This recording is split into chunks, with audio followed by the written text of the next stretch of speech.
Clara's knees hit the wooden platform hard. Her hands trembled as she clutched the crumpled letter, the only proof she wasn't a murderer. The stagecoach driver had already thrown her single bag into the dust. "Get up," she whispered to herself. "Get up before he sees you like this." But when she raised her eyes, Samuel Thornton was already standing there, his weathered face unreadable. She waited for the disgust, the rejection. Instead, he removed his hat and said quietly, "You don't have to pretend with me, ma'am. If you want to follow Clara's journey to the very end, subscribe to our channel and leave a comment telling us which city you're watching from. Let's see how far this story travels." The summer of 1875 brought drought to Montana Territory. It also brought Clara Elizabeth Whitmore. She stepped off the stagecoach on legs that refused to steady themselves. 3 weeks of travel had worn her down to bone and desperate hope. The July sun beat down without mercy, and the dust that rose from the street seemed to coat everything. Her dress, her skin, the dreams she'd once held close. "This your stop, miss." The driver's voice held no kindness. "Yes." "Someone meeting you?" Clara's throat tightened. "I hope so." The driver shrugged, tossed her bag to the ground, and climbed back onto his seat. The horses stirred, eager to move on. She stood alone. The main street of Copper Creek stretched before her, a saloon, a general store, a blacksmith, a few scattered buildings that looked like they'd been thrown up in haste and left to weather. People moved past, their eyes sliding over her with that particular curiosity small towns reserved for strangers. Clara smoothed her dress with hands that wouldn't stop shaking. The fabric was hopelessly wrinkled, stained from travel. Nothing like the fine clothes she'd once worn in Philadelphia. But those days were gone. Everything was gone. "Miss Whitmore." The voice came from behind her, deep, careful. A voice that expected nothing and asked for less. Clara turned. Samuel Thornton stood 10 feet away, hat in his hands. He was taller than she'd imagined from his letters, broad-shouldered, with the kind of weathered face that spoke of years under open sky. His eyes were dark, watchful, taking her measure without judgment. "Mr. Thornton." "That's right." He didn't move closer. "You made it." "I did." A long pause stretched between them. Clara felt the weight of every eye on the street, the women whispering behind their hands, the men pretending not to look. "You're tired," Sam said finally. "My wagon's over there. We can talk at the ranch." Clara nodded, not trusting her voice. He picked up her bag, just one bag carrying everything she owned in the world, and walked toward a wagon hitched to 2 dusty horses. He didn't offer his arm, didn't try to make small talk, just walked, expecting her to follow. She did. The ride out of town took them past scattered homesteads and endless stretches of dry grass. Clara kept her hands folded in her lap, her eyes fixed on the horizon. She could feel Sam's presence beside her, solid quiet, asking nothing. "It's another hour to the ranch," he said after a while. "I don't mind." "You're not what I expected." Clara's heart clenched. Here it comes, she thought. The questions, the accusations, the same look she'd seen in every face since Philadelphia. "What did you expect?" she asked carefully. Sam was quiet for a moment. "Your letters were proper, formal, like you were writing to a bank, not a man you planned to marry." "I didn't know what else to write." "Fair enough." He guided the horses around a deep rut in the road. "I ain't much for pretty words myself." The silence returned, but it felt different now, less heavy. "Mr. Thornton? Sam? Sam." The name felt strange on her tongue. "I should tell you something before we go any further." His hands tightened on the reins just slightly. "I'm listening." Clara took a breath. The words she'd rehearsed 1,000 times suddenly seemed impossible to speak. I wasn't entirely honest in my letters. About what? About why I left Philadelphia. Sam's jaw tightened, but he didn't turn to look at her. You kill someone. The question hit her like a physical blow. What? Did you kill someone? That's about the only thing I can't overlook. Clara's voice came out barely above a whisper. They said I did. The wagon stopped. Sam turned to face her fully, his dark eyes searching her face. They said. What do you say? I say. Clara's voice broke. She pressed her hand against her chest, as if she could hold herself together by force. I say, I helped a dying man find peace. I say I watched him suffer for 3 days begging for death, and when the doctors wouldn't give him more morphine, I did. The words hung in the summer air. A soldier? Sam asked quietly. Yes, from the war. He'd been in the hospital for months. His wounds wouldn't heal. The infection had spread. Clara closed her eyes, remembering. He was 22 years old. He called me by his mother's name at the end. Sam was silent for a long moment. And they charged you with murder. The head doctor did. Dr. Harrison. Bitterness crept into Clara's voice. He'd asked me to marry him 3 times. When I refused, he suddenly discovered the missing morphine. Convenient. Very. Sam picked up the reins again. The wagon lurched forward. Clara waited for him to turn around, to take her back to town, and put her on the next stagecoach east. Instead, the ranch came into view, a modest house with a wide porch. A barn corrals cattle grazing in the distance. This is it, Sam said. You're not sending me back. He pulled the wagon to a stop in front of the house. Did you kill that soldier to hurt him? No, never. Did you take the morphine for yourself? No. Then I reckon what happened in Philadelphia stays in Philadelphia. Sam climbed down from the wagon. Out here you get to decide who you are. Clara sat frozen, unable to process his words. Sam walked around to her side and offered his hand. You coming? She took it. His grip was firm, calloused, steady. He helped her down, and for a moment they stood close enough that she could see the faint scar that ran along his jawline. Why? She asked. Why would you believe me? You don't know me. No, Sam agreed. But I know what it's like to be judged for things people don't understand. Before Clara could respond, a dog came bounding around the corner of the house, a scruffy brown mutt with one ear that flopped and one that stood straight up. That's Biscuit, Sam said, the ghost of a smile crossing his face. He's friendlier than he looks. The dog circled Clara's skirt's tail, wagging furiously. Hello, Biscuit. She bent to scratch behind his ears, grateful for the distraction. House is this way. Sam grabbed her bag. I'll show you to your room. Clara followed him inside. The house was simple wooden floors, sturdy furniture, a stone fireplace that dominated one wall. Clean, but clearly a bachelor's dwelling. No curtains on the windows, no rugs on the floors, no flowers or pretty things. Kitchen's through there, Sam pointed. Pumps by the sink, privy's out back, your room's upstairs, first door on the right. And your room, end of the hall. His eyes met hers. We ain't married yet, Miss Whitmore. Preacher comes through every other Sunday. He'll be here in 5 days. Relief washed through Clara so powerfully that her knees nearly buckled. Unless, Sam continued, you want to wait longer, get to know the situation before you commit. No. The word came out too quickly. Clara steadied herself. I mean, 5 days is fine. If you're still willing. I'm willing.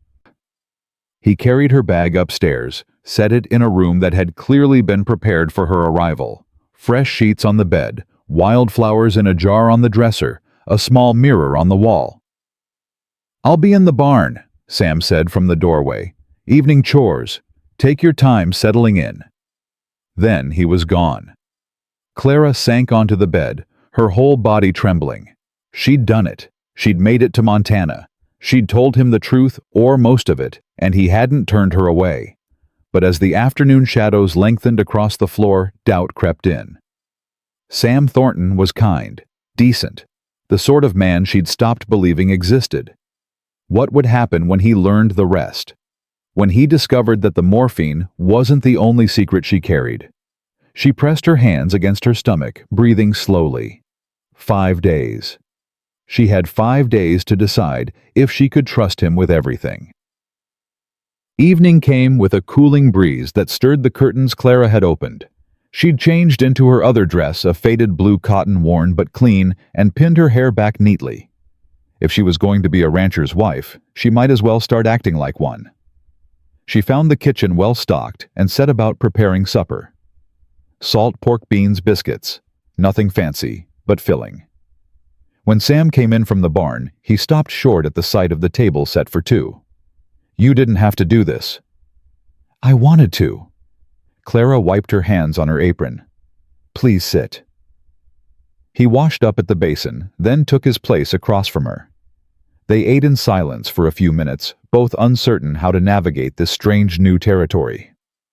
"Good biscuits," Sam said finally. "Thank you. Better than mine. I've had practice." Clara set down her fork. "I used to cook for 30 patients at the hospital." "That's a lot of mouths." It was. She hesitated. "Can I ask you something?" "Go ahead." "Why did you advertise for a mail-order bride?" "A man like you. Surely there were women in town who would have—" "There were." Clara waited. Sam pushed his beans around his plate. "After the war, I wasn't fit company for anyone. Came west to get away from everything I'd known. Started this ranch from nothing. Worked for 5 years without looking up. And then I got tired of being alone." He met her eyes. "But I didn't want someone who knew the man I used to be. Someone who'd measure me against who I was before. Before the war. Before everything." Clara understood that. More than he knew. "Your advertisement said you wanted a partnership," she said carefully. "Not romance. Not love. Just partnership." "That's right." "Why?" Sam was quiet for a long moment. "Because I've seen what happens when people marry for love. They expect things, demand things, get disappointed when reality don't match the dream." He shook his head. "I'd rather start with honesty. Build something real. Even if it's less passionate. Passion fades. Respect lasts." He looked at her steadily. "I'm offering you respect, Miss Whitmore. A home. A share in everything I've built. In return, I'm asking for the same." Clara felt something shift in her chest. Not love, it was far too soon for that. But something. Recognition, maybe. The sense of meeting someone who understood the world the same way she did. "I can offer you that," she said quietly. "Then we have an agreement." They finished supper in more comfortable silence. Afterward, Sam insisted on washing the dishes while Clara dried. Their hands brushed once passing a plate, and Clara felt heat rise to her cheeks. "I should turn in," she said, hanging up the towel. "It's been a long journey." Sam nodded. "Sleep well, Miss Whitmore." "Clara." He paused. "Clara, then. Good night." "Good night, Sam." She was halfway up the stairs when his voice stopped her. "Clara." She turned. "Whatever else you're carrying, whatever you haven't told me yet, it can wait until you're ready." His eyes were steady kind. "I ain't going anywhere." Clara gripped the railing, her heart pounding. "How did you know?" "I know what it looks like when someone's holding back. I've done enough of it myself." She swallowed hard. "And you're still willing to marry me not knowing?" "I'm willing to wait for the truth, however long that takes." Clara nodded, not trusting her voice. She climbed the rest of the stairs on legs that trembled, closed her bedroom door behind her, and finally let the tears fall. She woke to the smell of coffee and the sound of Sam's boots on the stairs. Gray light filtered through the window early morning, earlier than she'd meant to sleep. Clara dressed quickly and hurried downstairs to find Sam already heading out the door. "Didn't want to wake you," he said, hat in hand. "Coffee's on the stove. I'll be checking the north pasture. Back by midday." "Can I come with you?"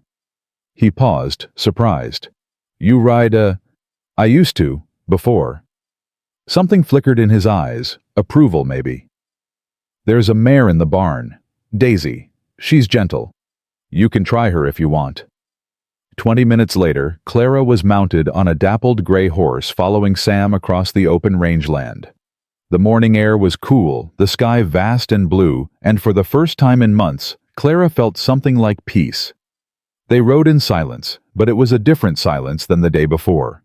Easier, more natural. "You sit a horse well," Sam observed. "My grandfather had a farm. I spent summers there as a girl." "Philadelphia girl with farm skills. Ain't that something?" Clara smiled her first real smile since leaving the East. "I'm full of surprises." "I'm starting to see that." They crested a ridge, and the ranch spread out below them, the house, the barn, cattle grazing in the distance. Sam pulled his horse to a stop. "This is what I'm offering," he said quietly. "It ain't much by city standards. Hard work, long days, cold winters, but it's mine. Ours if you stay." Clara looked out at the land, feeling its wildness, its possibility. "It's beautiful," she said. "It's honest. That's what matters." She turned to find him watching her, something unguarded in his expression. "Sam." "Yeah." "I want to stay. I want to try." He nodded slowly. "Then we'll try. Together." They rode back to the ranch as the sun climbed higher, two strangers beginning to find their way toward something neither had expected to find. The next few days settled into a rhythm. Clara learned the workings of the ranch, feeding chickens, gathering eggs, helping Sam mend fences. Her hands blistered, then hardened. Her skin darkened under the relentless summer sun. And slowly, carefully, she began to trust. Sam was patient, steady. He never pushed for more than she was ready to give, never demanded explanations she wasn't prepared to offer. He taught her to check cattle for illness, to read the weather by the clouds, to predict rain by the way the horses behaved. In the evenings they sat on the porch while the sun set, talking about everything and nothing. Sam told her about the ranch, his plans for expansion, the neighbors she would meet. Clara told him about Philadelphia, about the hospital, about the patients she'd loved and lost. She didn't tell him about the baby she'd lost. Not yet. 3 days before the wedding, Clara was hanging laundry when a rider appeared on the horizon. Sam was in the barn, and something in the way the stranger sat, his horse, made Clara's blood run cold. She waited, clothespins in hand, as the rider approached. He was well-dressed, too well-dressed for a working man. Silver hair, a trimmed beard, cold eyes that swept over her with undisguised interest. "Good afternoon." He touched his hat. "Would this be the Thornton Ranch?" "It would." "And you must be the mail-order bride I've been hearing about." His smile didn't reach his eyes. "News travels fast in small towns." "Can I help you, sir?" "I'm looking for Samuel Thornton. Business matter." "He's in the barn." The stranger dismounted, brushing dust from his expensive coat. "I'm Judge Marcus Caldwell. I handle most of the legal affairs in these parts." Clara's hands tightened on the clothespins. "I'll fetch Mr. Thornton." "No need." The judge's eyes traveled over her in a way that made her skin crawl. "I'm sure we'll be seeing plenty of each other. Copper Creek is a small community. Everyone knows everyone's history." The emphasis on the last word wasn't accidental. Before Clara could respond, Sam emerged from the barn. His expression hardened when he saw the judge. "Caldwell." "Thornton." The judge's smile widened. "I see you've acquired some new livestock. State your business and get off my land. Now, no need for hostility." Caldwell reached into his coat and withdrew a folded paper. I'm here about the water rights. Seems there's some question about your claim to the creek running through your property. No question at all. I filed that claim 5 years ago. Did you? Caldwell unfolded the paper. Because according to this survey, the creek actually runs through land that belongs to the Copper Creek Mining Company. My company. Sam's jaw tightened. That's a lie. That's the law. Caldwell tucked the paper away. Of course these things can be negotiated for a price. Get off my land. Think about it, Thornton. A man in your position, former Confederate, no family, no connections, can't afford to make enemies. His eyes slid to Clara. Especially not with a new bride who might have complications of her own. Clara felt the blood drain from her face. Sam stepped forward, putting himself between Clara and the judge. You threatening my wife? Not yet. Caldwell mounted his horse. Just offering friendly advice. This territory can be dangerous for people without friends. He tipped his hat and rode away. Sam didn't move until the rider had disappeared over the ridge. Then he turned to Clara, his face like stone. What does he know? Clara's voice shook. I don't. Clara. Sam's hands gripped her shoulders, firm but gentle. Whatever it is, I need to know before he uses it against us. She looked into his eyes, those dark, steady eyes that had offered her nothing but acceptance since the moment she arrived. And she told him everything. The hospital, the morphine, the dying soldier she'd helped find peace, Dr. Harrison's accusations, his wounded pride, his vendetta, and then the rest. There was a baby, she whispered. Before I came here. I was engaged to a man in Philadelphia. He forced himself on me. When I discovered I was pregnant, he denied everything. Called me a liar. A whore. Sam's hands tightened on her shoulders. I lost the baby 2 months before I answered your advertisement. Clara's voice broke. I was bleeding in a boarding house alone with no money and no future. Your letter was the only hope I had left. Silence stretched between them. Then Sam pulled her into his arms. Clara stiffened, shocked. No man had held her gently since her grandfather died. She'd forgotten what it felt like, the warmth, the safety, the simple comfort of another human being. You should have told me, Sam said against her hair. I was afraid. Of what? That you'd send me away. That you'd think I was ruined. Sam pulled back his hands, cupping her face, forcing her to meet his eyes. Listen to me, Clara Whitmore. What happened to you wasn't your fault. The baby, the accusations, all of it, none of it was your fault. Tears streamed down her cheeks. You don't know that. I know you. His thumb brushed away her tears. I know you're brave enough to cross a continent alone. Strong enough to face a man like Caldwell without flinching. Kind enough to help a dying soldier find peace. His voice softened. Whatever they told you in Philadelphia, they were wrong. You're not ruined. You're just hurt, and hurt can heal. Clara closed her eyes, something breaking open in her chest. The wedding is in 2 days, Sam continued. If you still want to marry me, knowing that men like Caldwell will try to destroy us, knowing that my past isn't any cleaner than yours, then I'm still willing. She opened her eyes. You mean that? I don't say things I don't mean. Clara took a shaky breath. Then yes, I still want to marry you. Sam nodded, once his expression solemn. Then we face whatever comes. Together. He released her and stepped back, but something had changed between them. The careful distance they'd maintained was gone, replaced by something rawer, more real. We should get inside, Sam said. Storm's coming. Clara looked up at the sky where dark clouds were gathering on the western horizon. Yes, she said quietly. I think it is. The storm broke that night with a fury Clara had never witnessed in Philadelphia. She lay awake, listening to the thunder, thinking about Sam's arms around her, the way he'd said, "Hurt can heal," like he'd learned that truth the hard way. By morning, the sky had cleared, and everything had changed. Sam was already at the breakfast table when she came downstairs, 2 cups of coffee poured, his expression serious.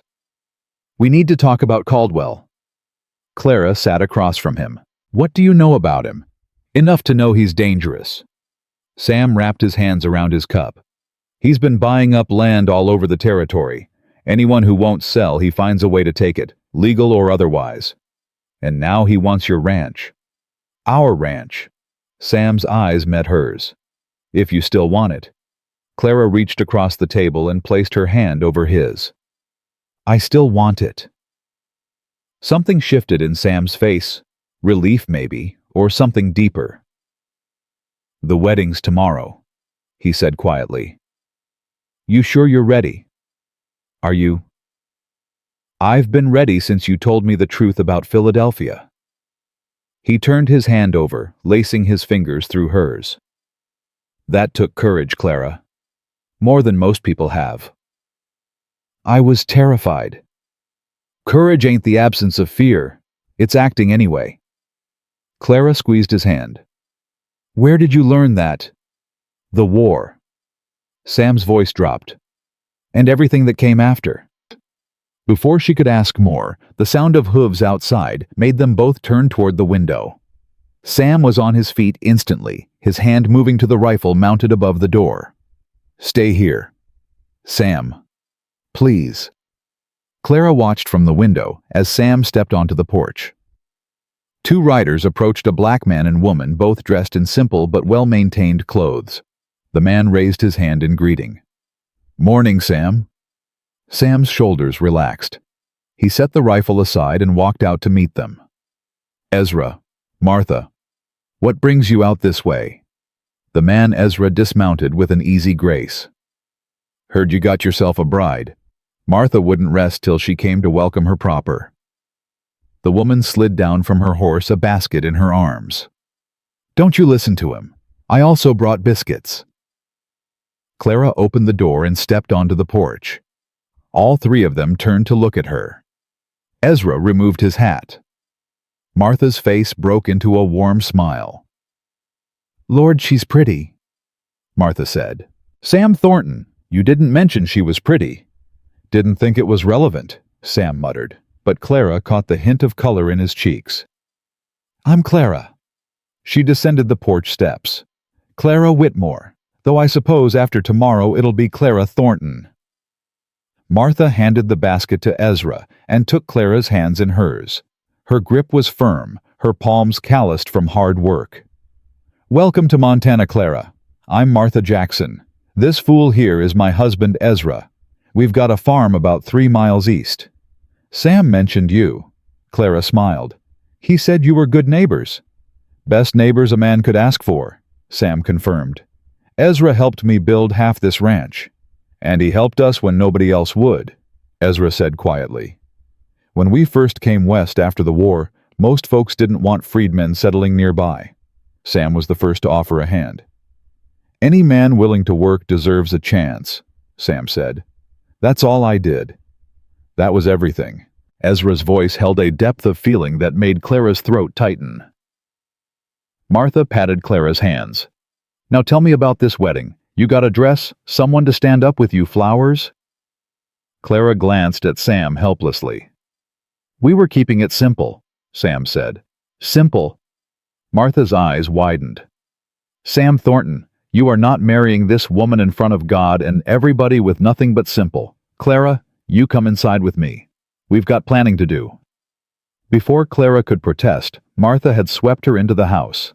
Ezra and Sam exchanged a look that spoke of long experience with Martha's unstoppable nature. "Might as well let her," Ezra said.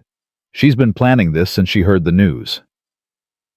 For the next hour, Martha transformed Clara's nervous uncertainty into something approaching excitement. She produced fabric from her basket, a length of cream-colored cotton she'd been saving. "It ain't silk," Martha said, "but it's good quality. We can trim your blue dress with it, make it proper for a wedding. Martha, I can't take this. You were saving it. I was saving it for something special. Martha's eyes softened. Welcoming a good woman to our community counts as special. Clara's eyes stung. You don't know me. How can you be so sure I'm good? Martha set down her needle and looked at Clara directly. Because Sam Thornton doesn't make mistakes about people. That man can read character like some folks read books. If he chose you, you're worth choosing.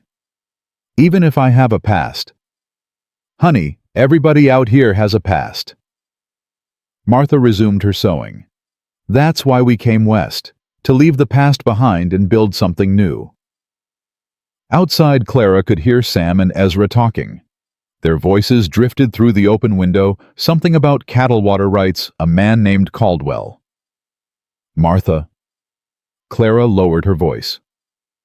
What do you know about Judge Caldwell? Martha's hands stilled on the fabric. Why are you asking? He came here yesterday, threatened Sam about water rights, made some comments about my history. Martha's expression hardened. Marcus Caldwell is a snake in a suit. He's been trying to push Sam off this land for 2 years. Tried the same thing with us, but we had papers from the Freedmen's Bureau that even he couldn't challenge. Is he dangerous? Very. Martha met Clara's eyes. But Sam Thornton isn't a man who backs down. And now he's got something worth fighting for. The ranch. You. Martha smiled. I've known Sam 5 years. Never seen him look at anyone the way he looked at you when you came out on that porch. Clara felt heat rise to her cheeks. We barely know each other. Sometimes that's how it starts. My Ezra and I met on a Tuesday and were married by Sunday. That was 12 years ago. Martha's voice softened. Love doesn't follow rules, Clara. It just happens when you're brave enough to let it. The men came inside then, and the conversation shifted to practical matters: who would attend the wedding, what food they'd need, where the ceremony would be held. Preacher Collins is staying at the hotel in town, Ezra said. I can ride in and confirm he'll be here tomorrow. I'll go, Sam said. Need to pick up some things from the general store anyway. I'll come with you. Clara stood. I should learn my way around town. Sam hesitated, clearly thinking about Caldwell. She'll have to face them sometime, Martha said gently. Better with you beside her. Sam nodded slowly. All right. We leave in an hour. The ride into Copper Creek felt different than Clara's arrival 3 days earlier. She sat taller in the saddle, more confident on Daisy's back. And Sam rode beside her close enough that their legs occasionally brushed. You're quiet, she observed. Thinking. About Caldwell. About everything. Sam glanced at her. This time next week, you'll be my wife, running a ranch, building a life. Are you having second thoughts? No. The word came quick and certain. Are you? Clara considered the question honestly. I keep waiting to wake up, to find out this was all a dream and I'm still in that boarding house in Philadelphia alone and bleeding. Sam's jaw tightened. That's not going to happen. I know. That's what scares me. Being safe scares you. Being happy scares me. Clara's voice dropped. Every time I've been happy, something has taken it away. My grandfather died. My engagement ended in violence. My career was destroyed by lies. I'm afraid to hope for anything anymore.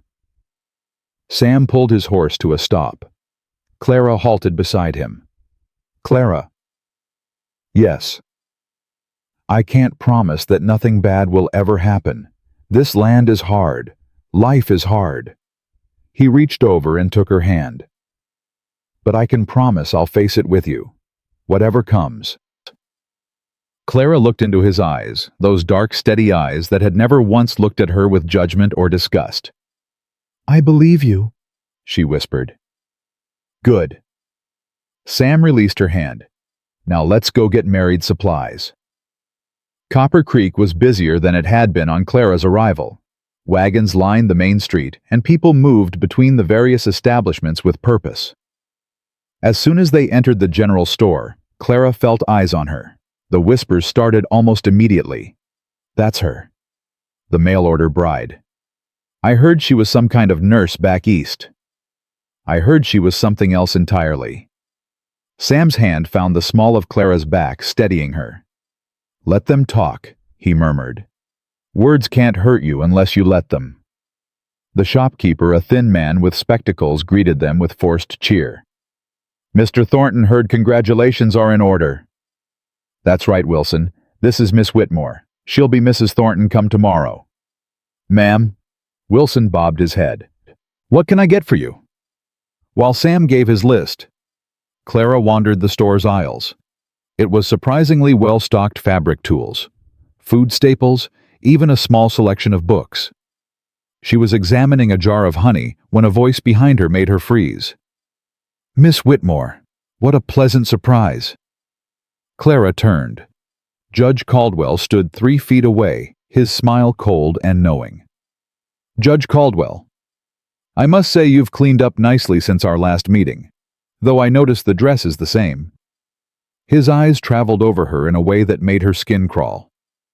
"Ranch life must not be as profitable as young Thornton claims. My wardrobe is none of your concern." "Everything in this town is my concern, Miss Whitmore." He stepped closer, lowering his voice. "I've been doing some research. Fascinating things the telegraph wires carry. For instance, did you know there's still a warrant out for your arrest in Pennsylvania? Something about stolen morphine and a suspicious death." Clara's blood ran cold. "Oh yes." Caldwell's smile widened. "Dr. Harrison was quite thorough in his accusations. Murder, they're calling it now, not just theft." "That's a lie." "Is it?" Caldwell tilted his head. "I wonder what the good people of Copper Creek would think if they knew they had a murderess in their midst. I wonder what Sam Thornton would think." "He already knows." Something flickered in Caldwell's eyes, surprise quickly masked.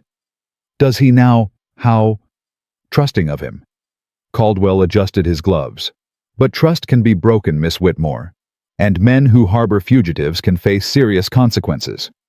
It would be a shame if Thornton lost his ranch over a woman he barely knows." "What do you want?" "What I've always wanted." Caldwell's voice hardened. "That ranch. The water rights. And now perhaps a little insurance to make sure I get them. I won't help you take Sam's land. You won't have to." Caldwell tipped his hat.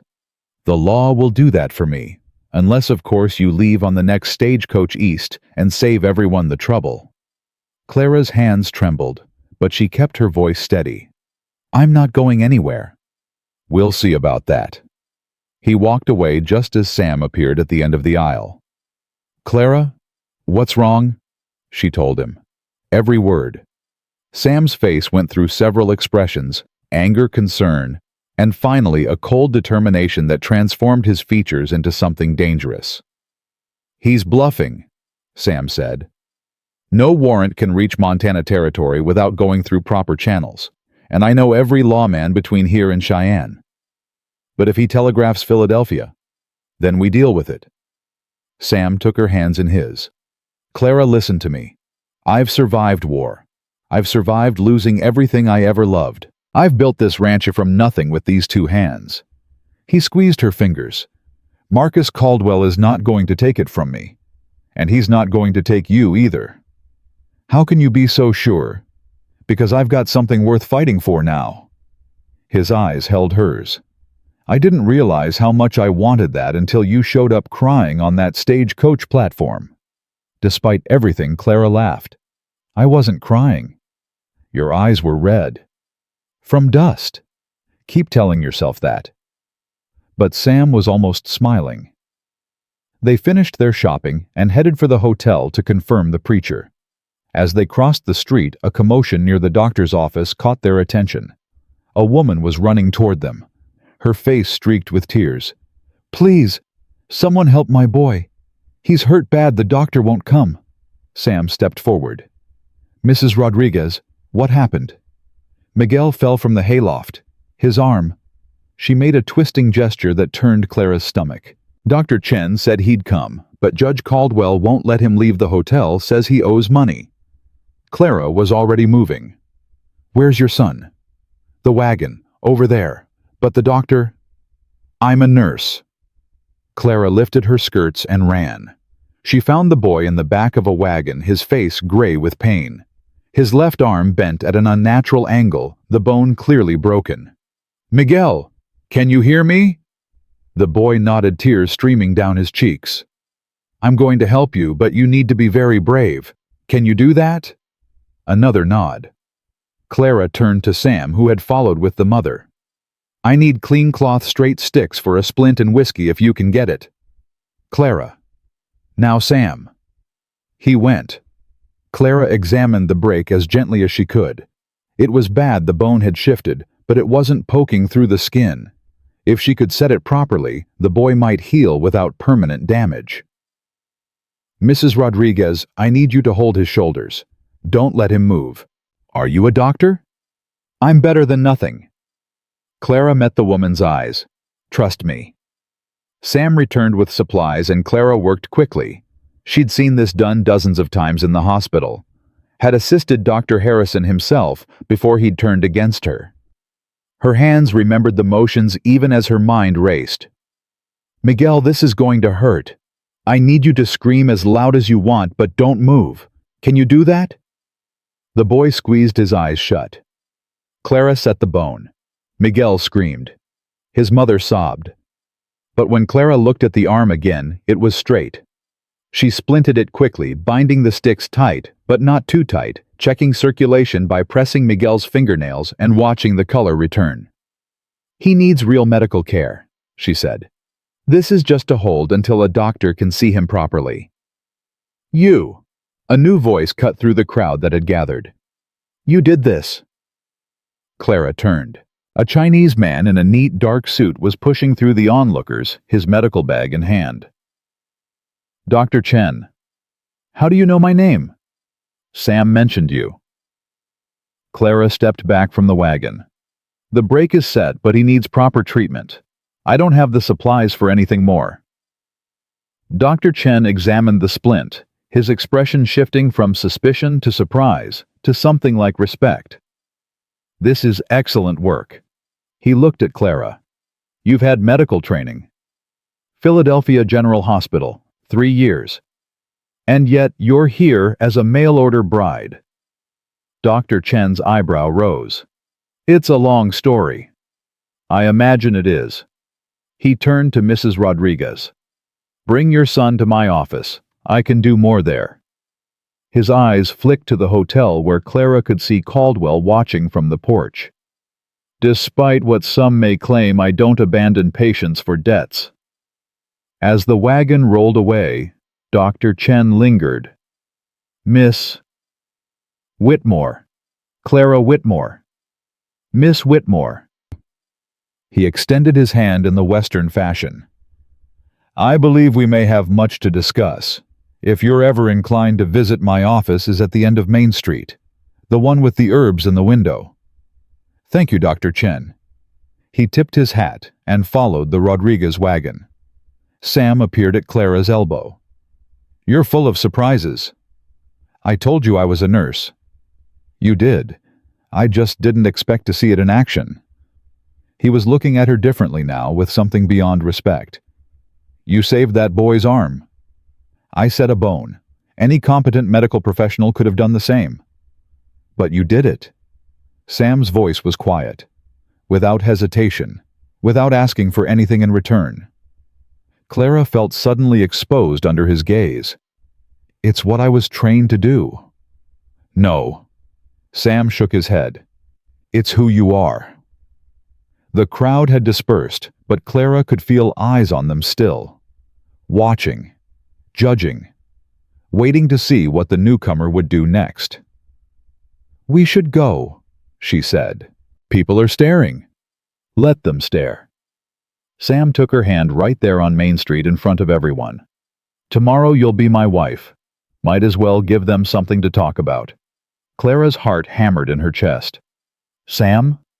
Clara. His thumb traced circles on the back of her hand. I know we said this would be a partnership, practical, no romantic notions.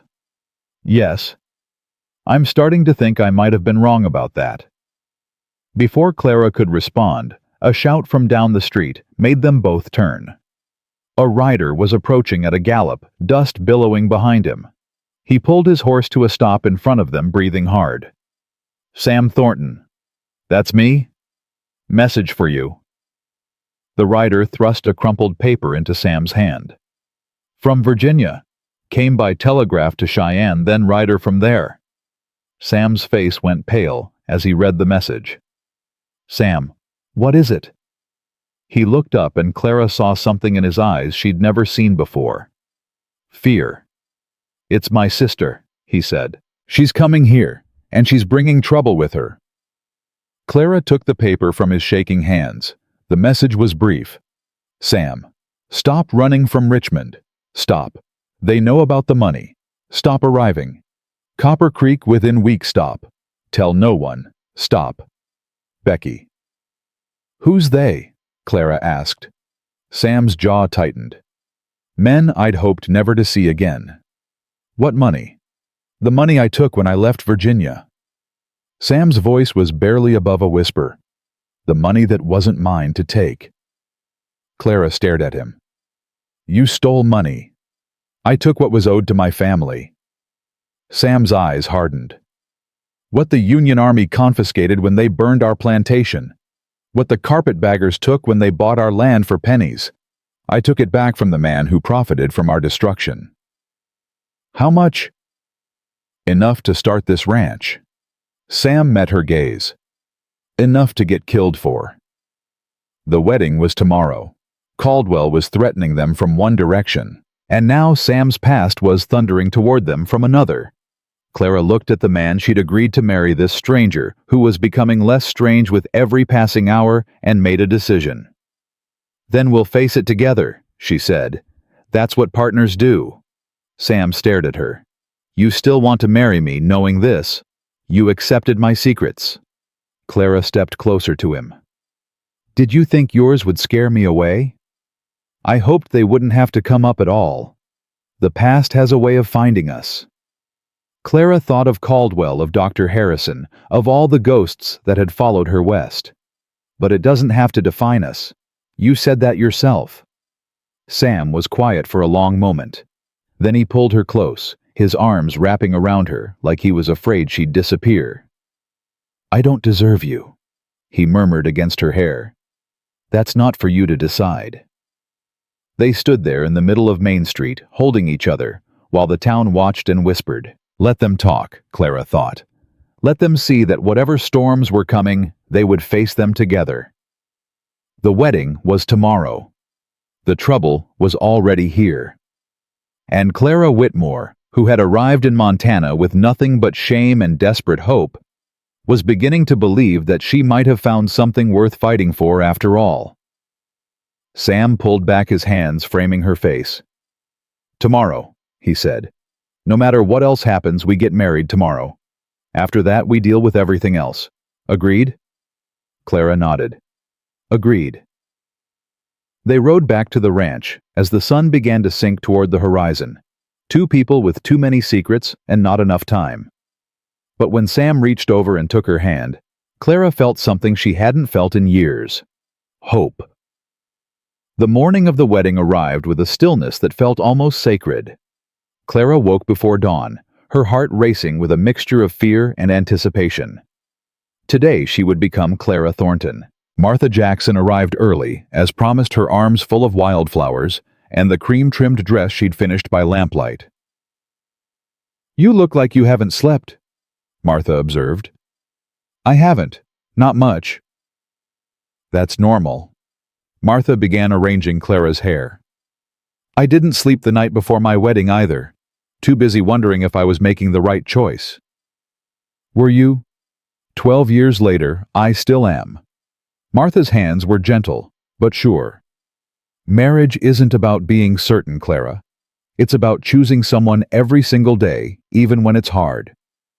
Clara closed her eyes. What if I'm not strong enough? Honey, you crossed a continent alone, faced down a snake like Caldwell, and set a boy's broken bone in the middle of Main Street. Martha laughed softly. You're plenty strong.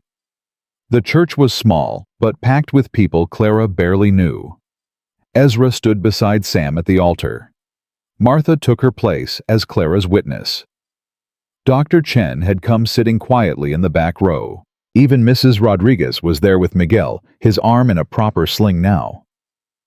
Clara walked down the aisle on legs that trembled, her eyes fixed on Sam's face. He looked different today.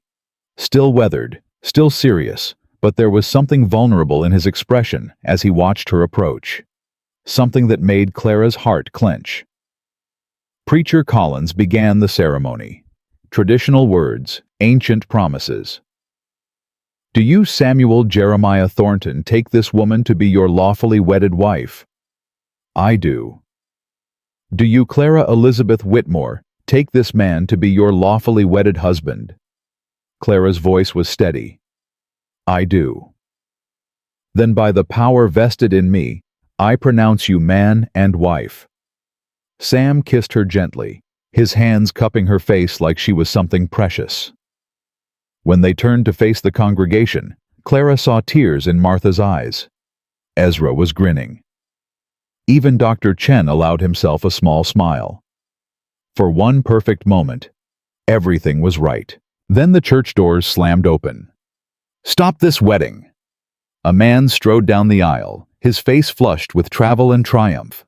Behind him, Judge Caldwell followed with a satisfied smile. Clara's blood turned to ice. She knew that face. She'd seen it every day for 3 years at Philadelphia General Hospital. Dr. William Harrison. This woman is a criminal, Harrison announced, pointing at Clara. A murderess. She poisoned a patient under my care and fled justice. The congregation erupted in whispers. Sam stepped in front of Clara, his body a shield.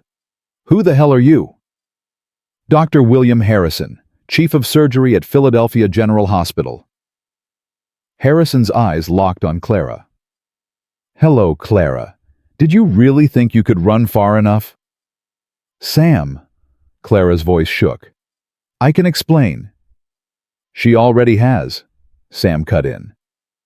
I know what happened in Philadelphia. Harrison laughed.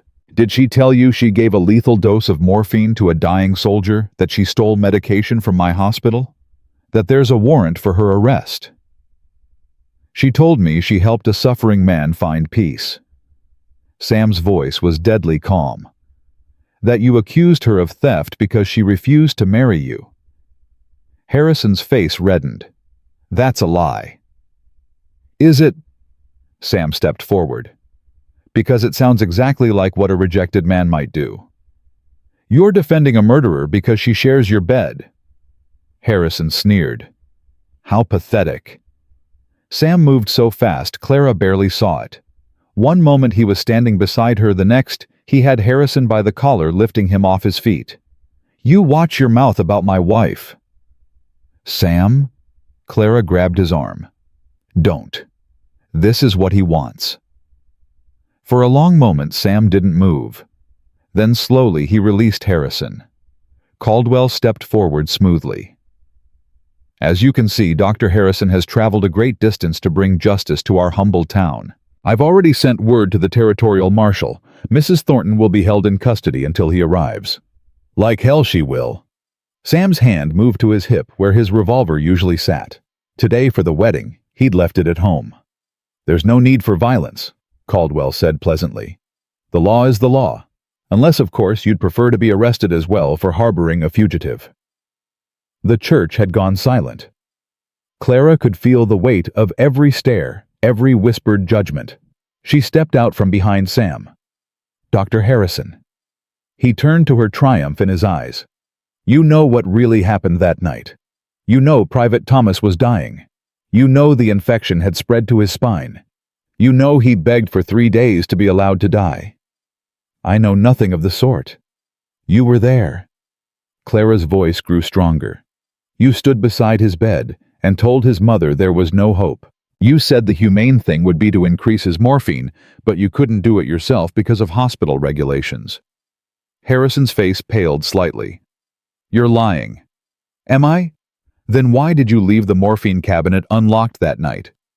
Why did you disappear for exactly 1 hour, just long enough for someone else to do what you didn't have the courage to do yourself? Enough. Harrison's composure cracked. You're a murderess and a liar. I'm a nurse who helped a dying man. Clara straightened her spine.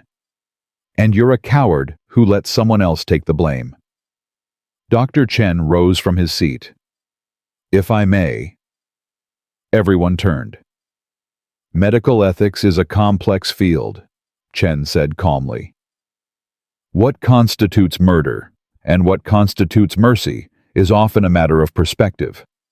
However, what is not a matter of perspective is proper legal procedure. He walked toward Caldwell. You say there's a warrant for Mrs. Thornton's arrest. May I see it? Caldwell's smile flickered. It's in my office. Convenient. Chen turned to the congregation. In my experience, when men make accusations without evidence, they usually have something to hide. Are you calling me a liar? Harrison demanded. I'm calling you a man who traveled 2,000 miles to accuse a woman who refused his advances. Chen's voice remained calm. In my culture, we call that obsession, not justice. The congregation stirred. Clara saw doubt replacing judgment in several faces. Martha Jackson stood. I've known Clara Thornton for less than a week, but in that time, I've seen her save a child's arm work alongside her husband without complaint and face down men who tried to intimidate her. She looked at Harrison. I don't know what happened in Philadelphia, but I know what I see here. And what I see is a good woman being hunted by a bitter man. Ezra stood beside his wife. I second that. One by one, others rose. Mrs. Rodriguez, the shopkeeper Wilson, even some of the townspeople Clara had never met. Caldwell's face hardened. This is touching, but the law doesn't care about popular opinion. No, a new voice said. But it does care about jurisdiction. Everyone turned to see a man standing in the church doorway. He wore a star on his chest and carried himself with the easy authority of someone used to being obeyed. Marshal Davies, Caldwell said smoothly. You arrived faster than I expected. I was already in Cheyenne when your telegram arrived. The marshal walked down the aisle, his eyes taking in the scene. Quite a wedding you've got here, Thornton. Marshal. Sam's voice was wary. Davies stopped in front of Clara. Mrs. Thornton, I understand there are some questions about your past. There are accusations, Clara corrected. Not questions. Davies' lips twitched. Fair enough. He turned to Harrison. Dr. Harrison, I've read the warrant you filed in Philadelphia. Interesting document. Then you know she's a criminal. What I know is that the warrant was issued based solely on your testimony. Davies pulled a folded paper from his pocket. What I also know is that 3 other nurses at Philadelphia General Hospital have since come forward to contradict that testimony. Harrison went pale. What? Seems they remember Private Thomas differently than you do. Seems they remember you suggesting that someone should help him find peace. Seems they've been afraid to speak up until now. They're lying, Harrison sputtered. 3 women all lying about the same thing at the same time. Davies shook his head. Pennsylvania authorities have some questions for you, Dr. Harrison, about obstruction of justice, about filing false charges, about what really happened that night. Clara's knees nearly buckled. Sam caught her, his arm wrapping around her waist. The warrant against Mrs. Thornton has been withdrawn, Davies continued. As of this morning, she's a free woman. The church erupted. Martha was crying openly now. Ezra had his arm around his wife. Mrs. Rodriguez was crossing herself and praying. Even the strangers who'd come to watch were smiling, shaking hands, talking excitedly. But Clara only had eyes for Sam. It's over, she whispered. Not quite. Sam nodded toward Caldwell, who was quietly trying to slip out the side door. "Marshal, I believe Judge Caldwell has some explaining to do as well." "About what?" "About falsified water rights documents, about threats made against my wife, about a pattern of forcing landowners off their property through legal manipulation." Davy's eyes sharpened. "That's a serious accusation." "I can prove it." Ezra stepped forward. "I've got documents going back 2 years. Every farmer Caldwell has pushed off his land, every suspicious survey, every bribe he's taken." Caldwell's face went white. "This is slander." "Then you won't mind if I look into it." Davy's voice was pleasant, but his eyes were hard. "Judge Caldwell, I think you'd better come with me. We have a lot to discuss." As Caldwell was led away, Harrison made a break for the door. Sam was faster. He caught the doctor by the collar and spun him around. "Not so fast. Let me go. After what you put my wife through." Sam's voice was quiet, dangerous. "After what you've done to her reputation, her career, her life." "Sam." Clara touched his arm. "Let him go." "Clara." "He's not worth it." She looked at Harrison with something like pity. "He came all this way to destroy me, and instead, he destroyed himself. That's punishment enough." Sam held Harrison for a long moment. Then slowly he released him. "Get out of my town," Sam said. "If I ever see you again, I won't be so merciful." Harrison stumbled toward the door, his face a mask of humiliation and rage. At the threshold he turned back. "This isn't over, Clara." "Yes," she said calmly. "It is." He fled. The congregation pressed around them, offering congratulations, words of support, apologies for ever having doubted. Clara accepted it all with grace, but her mind was reeling. Free. She was free. The charges were dropped. Her name would be cleared. The nightmare that had begun in Philadelphia was finally over. Sam squeezed her hand. "Mrs. Thornton, how about we get out of here?" Clara nodded, suddenly exhausted. "I'd like that." They rode back to the ranch in silence, but it was a different kind of silence now. Lighter, filled with possibilities. At the house, Sam helped her down from the wagon. But instead of going inside, he led her to the ridge overlooking the property. "I wanted to show you something." The ranch spread out below them, golden in the late afternoon light. Cattle grazed peacefully. The house looked small, but solid. And beyond it all, the Montana sky stretched endlessly toward the horizon. "This is what I was fighting for," Sam said quietly. "Not just the land, the chance to build something good, something lasting." Clara leaned against him. "It's beautiful. It's ours now. Truly ours." He turned to face her. "Clara, I know this isn't how you imagined your wedding day." "No," she smiled. "It's better. Better. I stood in that church, and I saw who my real friends are. I saw a community that chose to believe me over a man with authority. I saw my husband defend me against everyone who tried to tear me down." Her eyes filled with tears.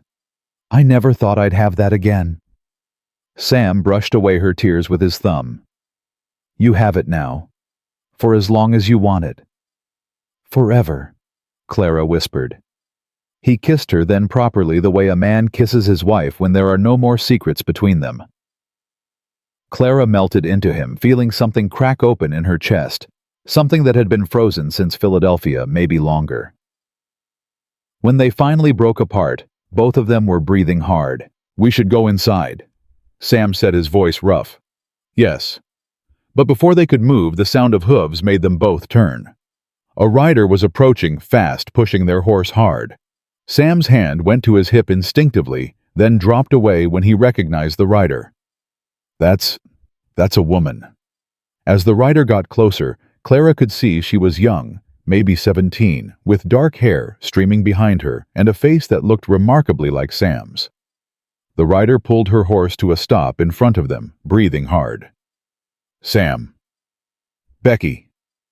Sam's voice cracked. "What are you—" "I thought you weren't coming for another week." I rode ahead. Becky's eyes were wild with fear. Sam, they're right behind me. 2 days, maybe less. They know where you are. They know about the money. Who? Clara demanded. Becky looked at her for the first time. You must be the wife. She didn't wait for confirmation. Sam, it's the Mercer brothers. They found out you took the money from their father's safe. They've been hunting you for 5 years. Sam's face went pale. How did they find me? I don't know. Someone talked. Becky grabbed his arm. They're not coming to arrest you, Sam. They're coming to kill you. Clara felt the world tilt beneath her feet. They'd just survived one crisis. Now another was already bearing down on them. How many? Sam asked. 3 brothers. Maybe 4 hired guns. Becky's voice broke. I'm sorry, Sam. I tried to lead them away, but they just kept coming. Sam pulled his sister into a fierce embrace. It's not your fault. None of this is your fault. Clara watched them, her mind racing. The wedding had been beautiful. The victory had been sweet. But now, before they'd even had a chance to begin their married life, death was riding toward them. She thought of the marshal already occupied with Caldwell, the townspeople well-meaning but unprepared for violence, the ranch exposed and vulnerable. Sam!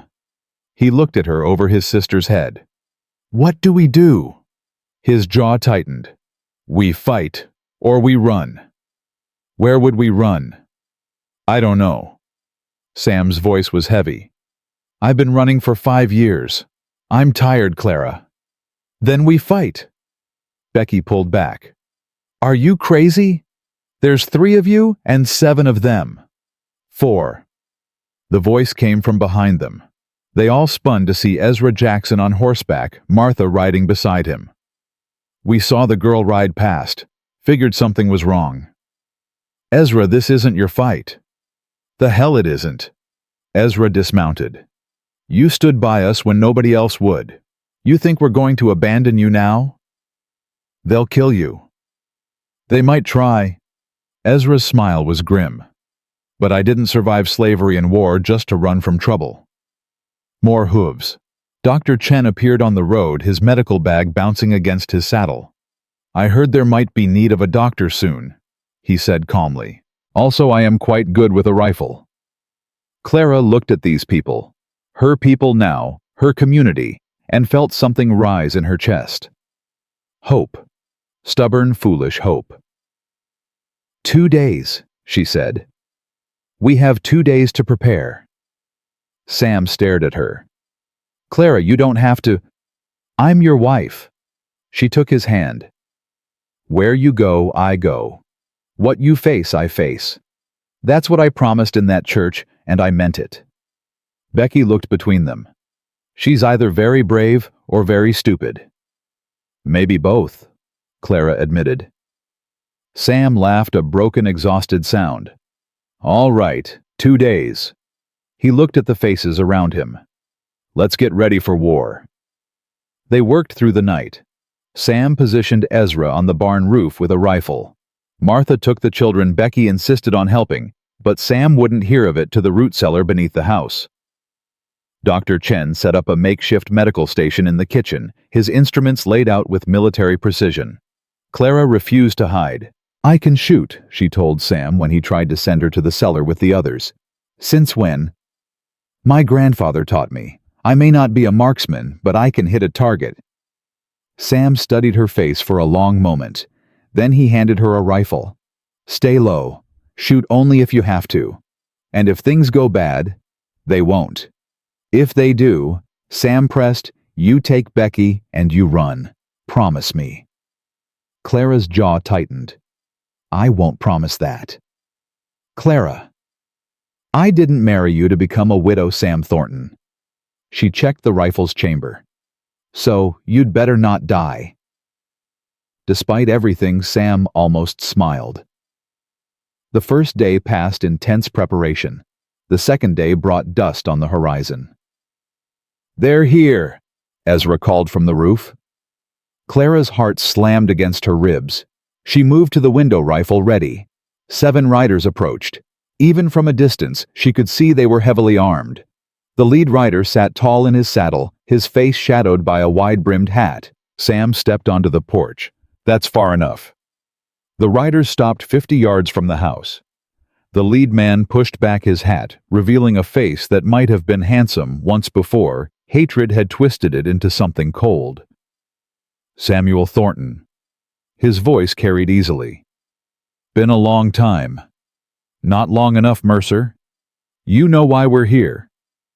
"I know you've been chasing a ghost for 5 years." Sam's voice was steady. "I know you've wasted your life hunting a man who took back what your father stole from his family." "Stole?" Mercer laughed harshly. "We paid good money for that land. Pennies on the dollar, after your carpetbagger friends burned our fields and scattered our livestock." Sam's hands hung loose at his sides, inches from his revolvers. "Your father got rich on other men's misery. The money I took didn't even cover what he owed us." "That's not how the law sees it." "The law?" Sam spat. "Your father bought the law, just like he bought everything else." Mercer's face darkened. "Enough talk. You've got 2 choices, Thornton. Come with us peacefully, or we take you by force. Either way, you're going back to Virginia to hang." "I've got a 3rd choice." "What's that?" "You turn around and ride away, right now, before this gets bloody." Mercer laughed again. "There's 7 of us and 4 of you. I like those odds." "Do you?" Sam's voice dropped. "Because the man on that roof was a sharpshooter in the Union Army. The doctor in my kitchen served with the Chinese regiment in the Railroad Wars.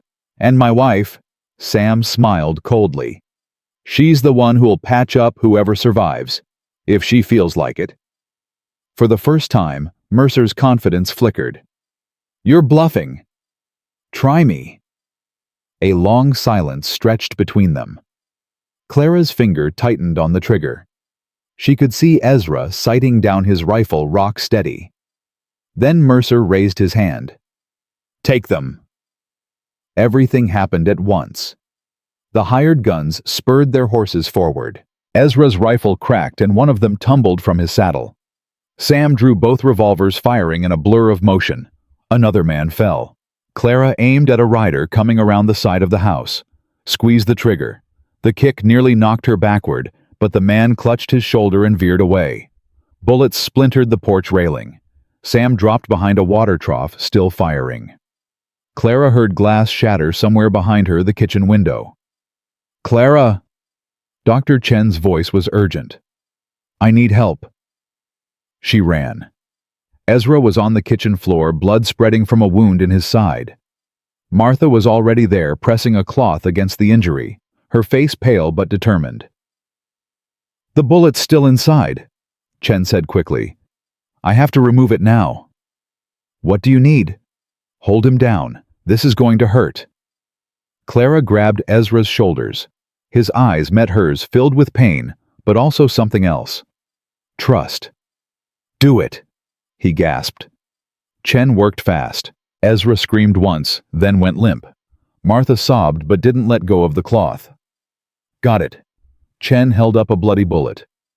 "Now I need to stop the bleeding." Outside, the gunfire continued. Clara heard Sam shouting something, then a cry of pain that wasn't his voice. "He'll live," she asked Chen. "If I can stop this bleeding, yes." "Then stop it." Clara grabbed her rifle. "I'm going back out." "Clara," Martha started, "your husband just took a bullet for us. The least I can do is make sure it wasn't for nothing." She ran back to the front of the house. Sam was still behind the water trough, but he was bleeding from a cut on his forehead. 3 bodies lay in the yard. The remaining riders had taken cover behind the barn. "Sam, stay down." Clara dropped beside him. "Ezra's hurt. Chen's working on him." Sam's jaw tightened. "How bad?" "Bad enough, but Chen says he'll live." "Thank God." Sam reloaded his revolvers. "We've got 4 left, Mercer and 3 guns." "Where are they?" "Behind the barn. They're trying to work around to flank us." Clara peered around the trough. A bullet whizzed past her ear. She ducked back. "Clara, I need you to do something." "What?" "There's a back way into the barn, through the hayloft. If you can get up there, you'll have a clear shot at anyone trying to come around the side." "Sam, I can't." "You can." His eyes burned into hers. "You're the bravest woman I've ever known. You walked into this territory with nothing but hope. You faced down Harrison. You stood beside me when everyone else would have run." He grabbed her hand. "I believe in you, Clara. Now believe in yourself." Clara's throat tightened. "If I die?" "You won't. But if I do, then I'll follow you." Sam's voice was fierce. "I'm not living without you. Not now. Not after everything." Clara kissed him, hard and desperate and full of everything she couldn't put into words. Then she ran. The path to the barn was exposed. She sprinted, expecting a bullet in her back with every step. But the shots came from the other direction, Sam providing cover fire. She made it to the back of the barn, found the ladder to the hayloft, climbed with hands that shook. The loft was dim, filled with the smell of hay and horses. Clara crept to the edge, rifle ready. Below her, she could see 3 men crouched behind a wagon. One of them was Mercer. As she watched, he gestured to the others, directing them toward the house. Clara raised her rifle. Her grandfather's voice echoed in her memory. "Breathe, steady, squeeze, don't pull." She fired. One of the hired guns dropped. Mercer spun, looking up. Their eyes met. For a frozen moment, Clara saw rage and disbelief in his face. Then he raised his revolver. Clara threw herself sideways as bullets tore through the hay. She rolled, came up shooting, missed, fired again. Mercer ducked behind the wagon. "You're dead, woman!" he screamed. "I'll kill everyone in that house, starting with your husband." Clara's hands were shaking so badly she could barely hold the rifle. She was going to die up here. They were all going to die. Then she heard it. Hoofbeats, a lot of them. "What the hell?" Mercer's voice was sharp with confusion. Clara risked a look. Riders were coming over the ridge. 12 of them. Maybe more. And at their head, Marshal Davies. "This is the territorial marshal." Davies' voice boomed across the property. "Drop your weapons, you're surrounded." For a long moment, nobody moved.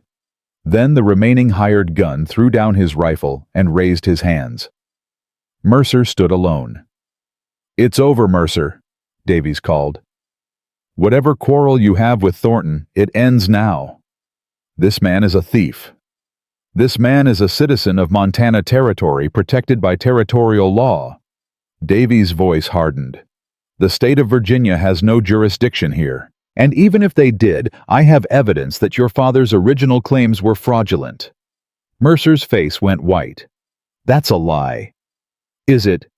Davies dismounted, walking toward him with the easy confidence of a man who knew he had the upper hand. "Because the documents Judge Caldwell had in his safe tell a different story. Seems your father wasn't just a carpetbagger. He was working with Caldwell to steal land all across the South after the war. Virginia, Georgia, the Carolinas. The whole scheme is coming apart, Mercer. You can run or you can face justice. Your choice." Clara watched Mercer's face crumble. 5 years of hunting, of hatred, of obsession, all of it built on lies. His revolver shook in his hand. "My father wasn't a thief." "Your father was worse than a thief." Sam stepped out from behind the water trough, both revolvers holstered. He was a vulture. He fed on the suffering of people who'd lost everything. And when one of those people fought back, he sent his sons to do what he was too cowardly to do himself. "You killed him," Mercer whispered. "The shame of losing that money. It killed him." "No." Sam's voice was quiet but firm. "His own greed killed him. His own corruption. I just took back what was mine." Mercer raised his revolver. Time slowed. Clara saw Sam's hand move toward his holster. Too slow. He wasn't going to make it. She fired. The bullet caught Mercer's arm. He screamed, the revolver spinning from his grip. Davies was on him in an instant, forcing him to the ground. Clara slumped against the hay, her whole body trembling. It was over. It was finally over. Sam was at the barn door before she could climb down. He caught her as she dropped from the ladder, pulling her against him so tightly she could barely breathe. "You saved my life." "You saved mine first." Clara buried her face in his chest. "A dozen times over." "I love you." The words came out raw, torn from somewhere deep. "I should have said it sooner. I should have said it every day since you arrived." "You showed me." Clara pulled back to look at his face. "Every day. In everything you did." "It's not enough." Sam cupped her face in his hands. "I want to say it. I want to say it so often you get sick of hearing it." "I'll never get sick of hearing it. I love you, Clara Thornton. I love you, Samuel Thornton." He kissed her, and the world fell away. The dead men in the yard, the wounded in the house, the marshal and his deputies, none of it mattered. Just this moment. Just them. When they finally broke apart, Davies was approaching. "Mrs. Thornton," he tipped his hat. "That was quite a shot." "I was aiming for his chest." Davies laughed. "Don't tell anyone that. Let them think you're merciful." Sam kept his arm around Clara as they walked back to the house. Mercer was being loaded onto a horse, his wounded arm roughly bandaged. The hired guns who'd survived were in shackles. "What happens to them?" Clara asked. "Trial in Helena." Davies shrugged. "The hired guns will probably hang. Mercer." He glanced at the broken man on the horse. "He might get prison instead, depending on how much he's willing to testify against Caldwell." Caldwell. Turns out our good judge was the center of a web that spread all the way back east. He and Mercer's father were partners. When Sam took that money, he didn't just hurt one family, he exposed a conspiracy that had been running for years. Clara looked at Sam. "You didn't know." "I knew the money was dirty. I didn't know how dirty." Sam shook his head. "All I wanted was to start over. Build something clean." "You did." Clara squeezed his hand. "Whatever comes next, you did." Inside the house, Dr. Chen was finishing up with Ezra. The big man was pale but conscious, Martha holding his hand. "He'll need weeks of rest," Chen said. "But he'll recover fully." Martha's eyes were wet. "Thank you, Dr. Chen. Thank you." "Don't thank me." Chen nodded toward Clara. "Thank her. She kept him still while I worked. That's harder than it sounds." Ezra reached out with his free hand. Clara took it. "You're one of us now," Ezra said quietly. "Family." Clara's throat closed. Family. She'd come to Montana with nothing. No family, no friends, no future. Now she had all three. "Family," she repeated. Becky emerged from the cellar, her face pale but determined. She ran to Sam and threw her arms around him. "I thought you were dead. I heard the shooting and I thought, I'm all right." Sam held his sister close. "We're all right." "I'm sorry." Becky's voice broke. "This is all my fault. If I hadn't led them here—" "You didn't lead anyone." Sam pulled back to look at her. "You came to warn me. You risked your life to give me a chance. That's not something to apologize for." "But—" "No buts." Clara stepped forward. "You're family now, Becky. That means no more running, no more hiding. Whatever comes, we face it together." Becky stared at her. "You really mean that?" "I really do." For a long moment, Becky seemed to struggle with something. Then she threw her arms around Clara. "Thank you," she whispered. "Thank you for loving my brother." Clara hugged her back. "Thank you for bringing him back to me." That evening, as the sun set and the marshal's men cleared away the bodies, the community gathered on Sam's porch. Ezra lay on a makeshift bed, Martha by his side. Dr. Chen sat in a rocking chair quietly smoking a pipe. Becky had fallen asleep on a blanket, exhausted. Sam and Clara stood at the railing, watching the last light fade from the sky. "Hell of a wedding day," Sam said quietly. Clara laughed, a tired, relieved, slightly hysterical sound. Not quite what I imagined. What did you imagine? Honestly, I didn't let myself imagine anything. Clara leaned against him. I was too afraid to hope. And now? She looked up at him, this man who had accepted her broken pieces and helped her put them back together. This man who had fought for her, killed for her, nearly died for her. Now I think I might be the luckiest woman in Montana. Sam smiled a real smile, the kind that reached his eyes and softened his whole face. I reckon we're both pretty lucky.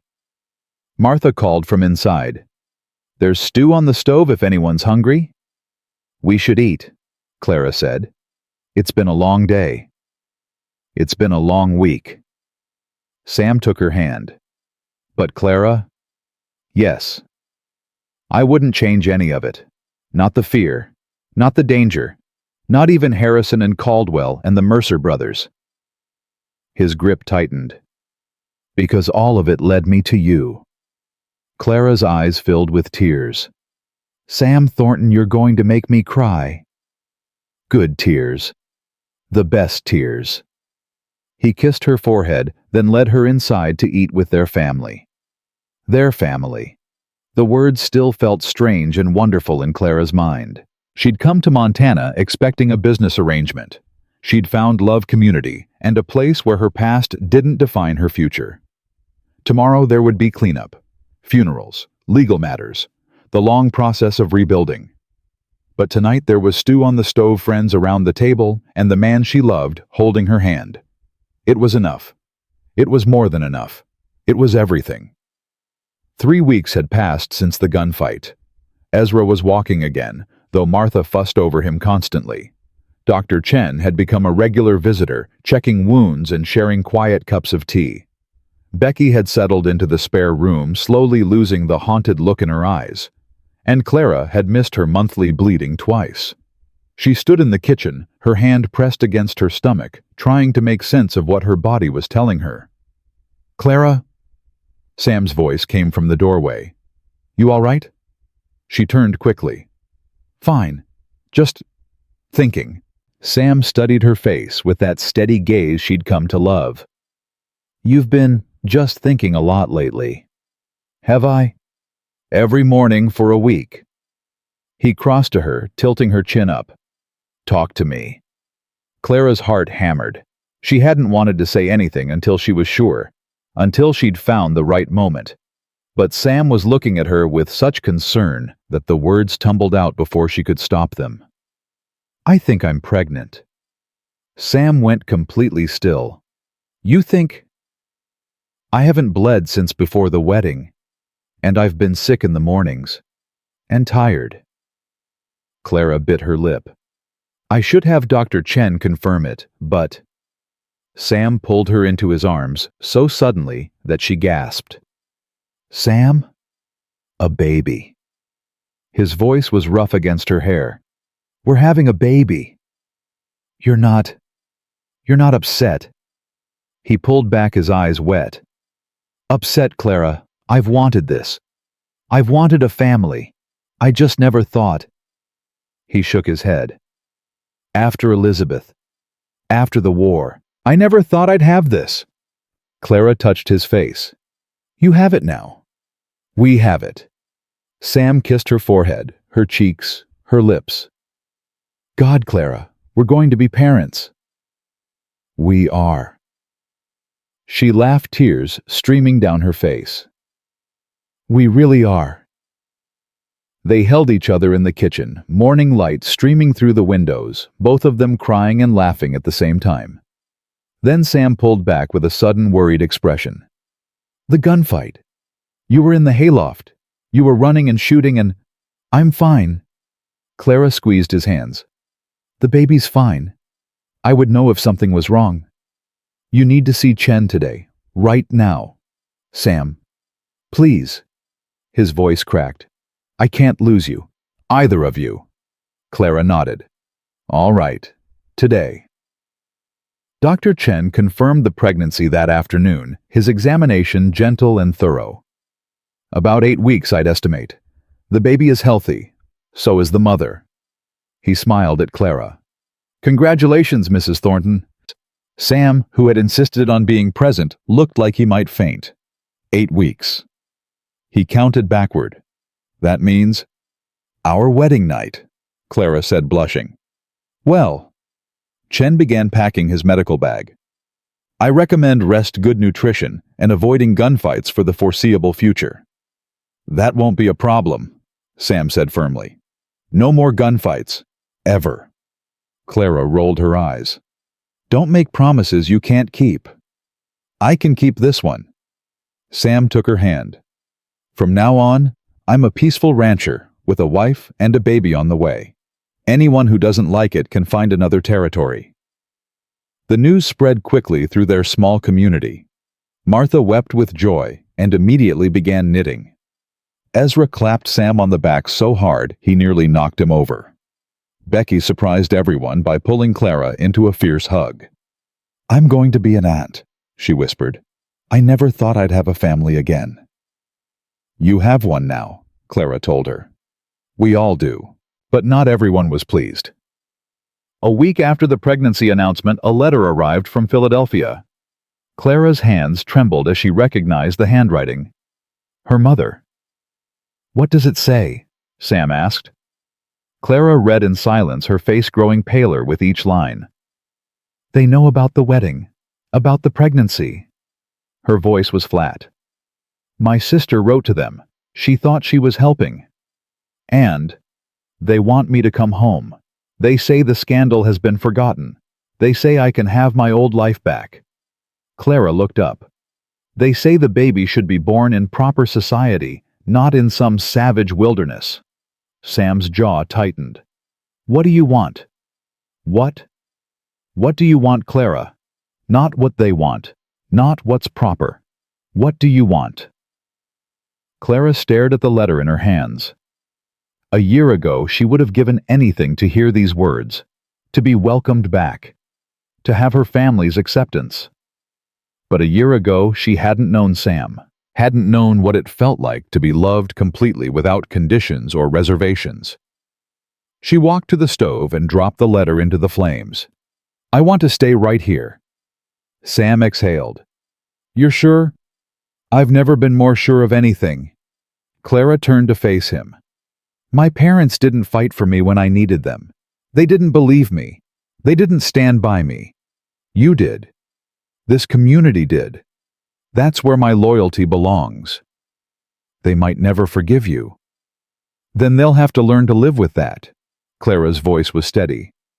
Because I'm done seeking approval from people who only love me when I'm convenient.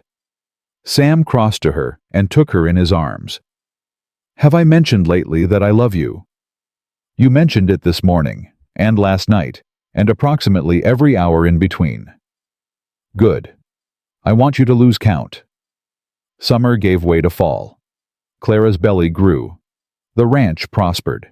One evening as they sat on the porch watching the sunset, a rider appeared on the horizon.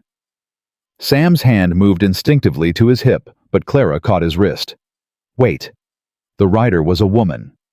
As she drew closer, Clara's breath caught. She knew that face. She'd seen it in her mirror every day of her life. Clara! The woman pulled her horse to a stop. Clara, is that you? Margaret. Clara rose slowly, one hand supporting her pregnant belly. What are you doing here? Her younger sister dismounted, her eyes wide and wet. I had to come. When I heard about the baby, I had to... She broke off, staring at Clara's stomach. Oh, Clara, you look so different. I am different. Margaret's face crumpled. I'm sorry. About the letter, about mother and father, about everything. She took a hesitant step forward. I didn't know they would react that way. I thought if they knew you were happy, they might what, accept me. Clara shook her head. They made their choice when they believed Harrison over me, when they cared more about scandal than about their own daughter. I know. Tears streamed down Margaret's face. That's why I came, not to bring you back, to ask if I could stay. Clara went still. Stay? I can't live in that house anymore. Pretending everything is fine. Pretending our family isn't broken. Margaret's voice dropped to a whisper. I want to know my niece or nephew. I want to be part of your life. If you'll let me. Clara looked at Sam. He gave a small nod. The decision was hers. She turned back to her sister, the girl she'd taught to read, the girl who used to climb into her bed during thunderstorms, the girl who had been too young and too scared to fight for her when the accusations came. You can stay, Clara said quietly. But this is my home, my life. If you can't accept that, I can. Margaret grabbed her hands. I do. Clara, I've missed you so much. Clara pulled her sister into an embrace, feeling the last piece of her old self finally healing. Welcome to Montana, Margaret. It's time you met your brother-in-law. Winter came hard that year. Clara's pregnancy progressed, her belly swelling until she could barely see her feet. Sam hovered constantly, driving her mad with his protectiveness.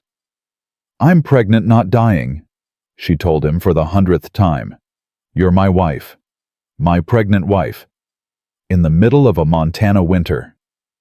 Sam added another log to the fire. Let me fuss.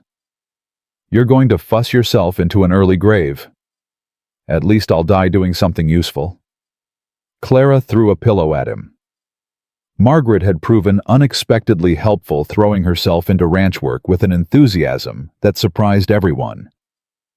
She and Becky had become fast friends, the two youngest women finding comfort in each other's company. The community rallied around them as the due date approached. Martha knitted enough blankets for triplets. Dr. Chen visited weekly. Even Mrs. Rodriguez brought homemade remedies that her grandmother had used in Mexico. Clara had never felt so surrounded by love. On a bitter January night, with wind howling outside and snow piling against the windows, Clara's labor began. Sam! She gripped the bedpost as another contraction ripped through her. Sam, it's time.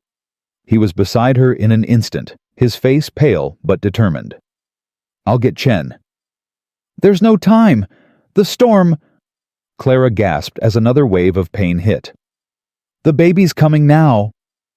Martha took charge. She'd delivered half the babies in the territory, and her calm competence steadied everyone. Breathe, honey. Just breathe. Your body knows what to do. But as the hours stretched on, Clara's strength began to flag. The contractions were coming faster, harder, and the baby wasn't moving. Something's wrong, she gasped. Martha, the baby's turned wrong.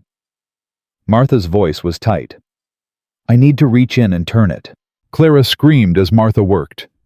Sam held her hand so hard she thought her bones would break. I can't, Clara sobbed. I can't do this. Yes, you can. Sam's face was inches from hers. You survived Philadelphia. You survived Harrison. You survived a gunfight in our front yard. His voice broke. You can do anything, Clara Thornton. Anything at all.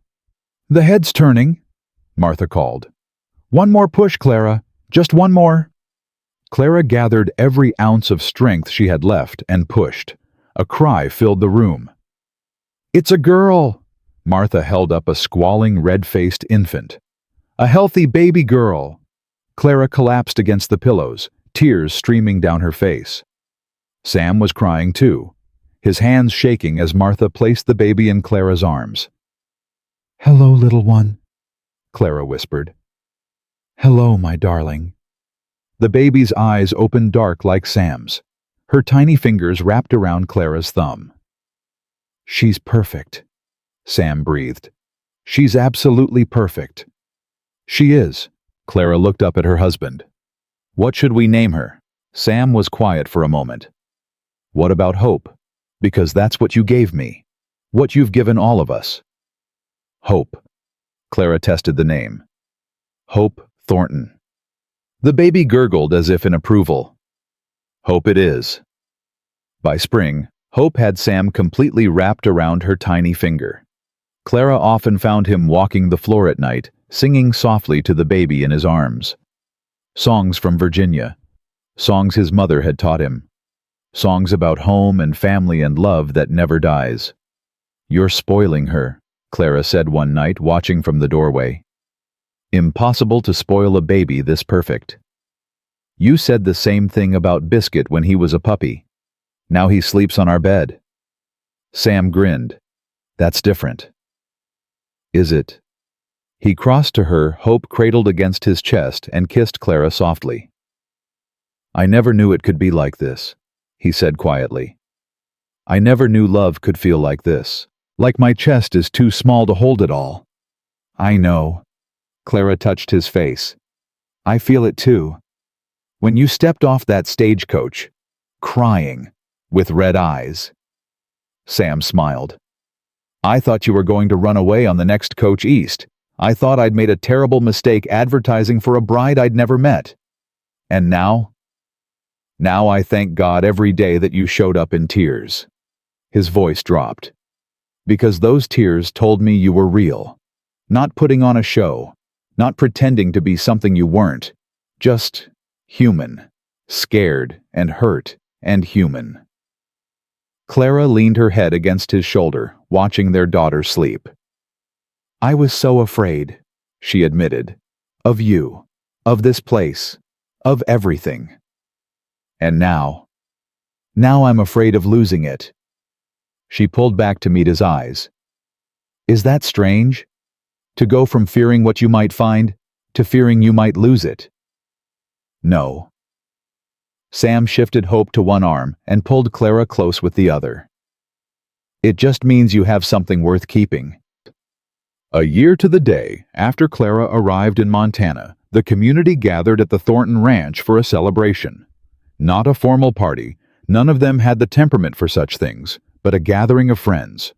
The Jacksons, Dr. Chen, Margaret and Becky, Marshall Davies, who had become an unlikely friend, even Mrs. Rodriguez and young Miguel, whose arm had healed perfectly.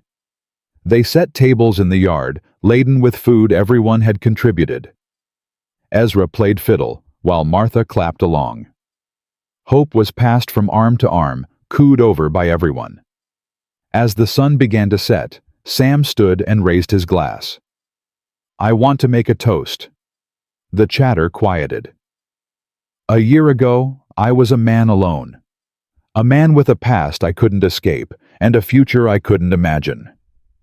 Sam's eyes found Clara's. Then a stagecoach arrived carrying a woman who changed everything. Clara felt heat rise to her cheeks. She didn't just become my wife.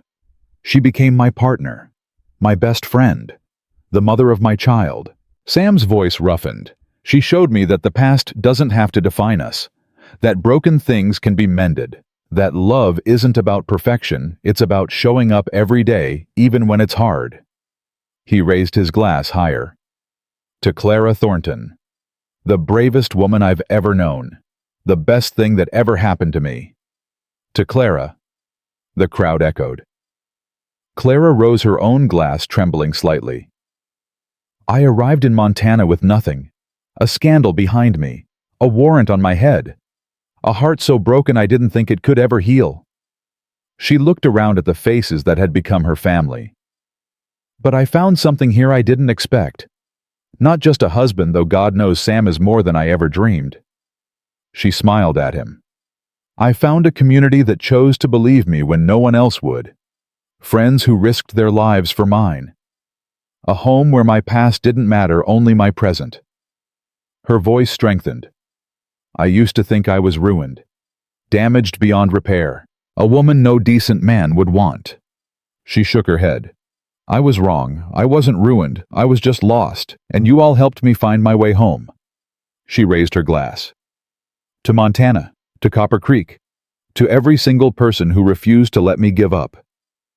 Her eyes locked with Sam's. "And to second chances. May we never stop believing in them." To second chances. Later, when the guests had gone and Hope was sleeping peacefully, Clara and Sam sat on the porch swing, her head on his shoulder, his arm around her waist. "Happy?" he asked quietly. "Beyond words. Any regrets?" Clara considered the question. The scandal, the fear, the journey across a continent, The gunfight, the danger, all of it. Not one. Sam pressed his lips to her hair. Me neither. They sat in silence, watching the stars emerge one by one. Somewhere in the distance, a coyote howled. Biscuit raised his head, then settled back down with a sigh. Sam. Thank you. For what? Clara lifted her head to look at him. For seeing me.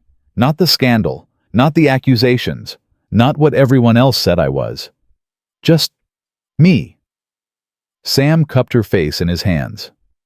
Clara Thornton, you are the most remarkable woman I've ever known. Strong, brave, kind, beautiful. He smiled. Stubborn as a mule. Sam. And I will spend every day for the rest of my life making sure you never doubt your worth again. His voice dropped. That's my promise. My vow. The one that matters more than anything I said in that church. Clara's eyes filled with tears. I love you, she whispered. I love you too. Sam kissed her softly. Now and forever, no matter what comes. Inside, Hope stirred and cried out. Clara started to rise, but Sam was already on his feet. I'll get her. Clara watched him go, this man who had transformed from a stranger into her whole world.